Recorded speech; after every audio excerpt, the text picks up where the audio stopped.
Okay, so hello guys, welcome to my channel Fly Kolkata. মানে আমি মোট 5 দিন আমি নর্থ বেঙ্গলে রয়েছি, বাট আজকে আমি ভিডিও না করে থাকতে পারলাম না, কারণ আমি এখনো পর্যন্ত একটা ব্লগ বানাইনি, মানে কোনো রকম ভিডিও করিনি, জাস্ট কিছু ফটো করে তুলেছি, সেইগুলো আমি ইনস্টাগ্রামে পোস্ট করব, তোমরা সেগুলো দেখতে পাবে।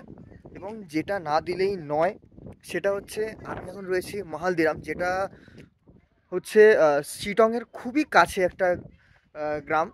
অ্যান্ড যে মানে রিসর্ট মানে কী বলবো, হোমস্টেতে আমি যেটা ছিলাম আর কি, সেই হোমস্টেটা হচ্ছে এখান থেকে। আর এই হোমস্টের সব থেকে বিশেষ জিনিস যেটা, সেটা হচ্ছে যে আমি যখন রুমে রয়েছি, রুম থেকে জাস্ট বাইরে ডান দিকে তাকালে চায়ের বাগান, মানে একদম লাগোয়া, আমি দেখাতে পারছি পুরো একদম লাগোয়া চায়ের বাগান। এই দিকে একটা তাকালেও এই দিকটাও পুরো চায়ের বাগান, এবং তিস্তা রিভার দেখা যাচ্ছে, তিস্তা মহানন্দা, এই দিকটা পুরোটা। এখন কুয়াশার জন্য অতটা বোঝা যাচ্ছে না, কারণ ক্যামেরা ধরতে পারছে না, কিন্তু আমি পুরোপুরি ফিল করতে পারছি।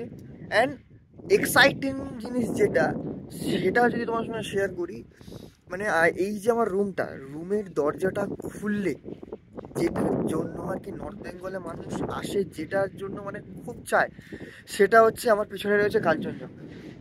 একদম কাঞ্চনজঙ্ঘার পুরো পিওর ভিউটা পাওয়া যায়, এত সুন্দর view। এবং আমি কিছু পিকচার্স ক্লিক করেছি, সেইগুলো আমি আমার ইনস্টাগ্রামে পোস্ট করব, এবং সেগুলো তোমরা দেখো। এবং অবশ্যই যদি ভালো লেগে থাকে তোমরা লাইক করো, অ্যান্ড যদি কিছু সাজেশান থাকে অবশ্যই তোমরা কমেন্ট করো। তাহলে তোমরা যেটা জানো যে আমি যেহেতু এখন নতুন নতুন স্টার্ট করেছি এবং চেষ্টা করছি কিছু করার, তো তোমরা যদি আমাকে সাজেশান দাও তো সেটা আমি আরও ভালো করতে পারবো। তো থ্যাংক ইউ, এবং দেখতে থাকো fly high Kolkata. Bye by.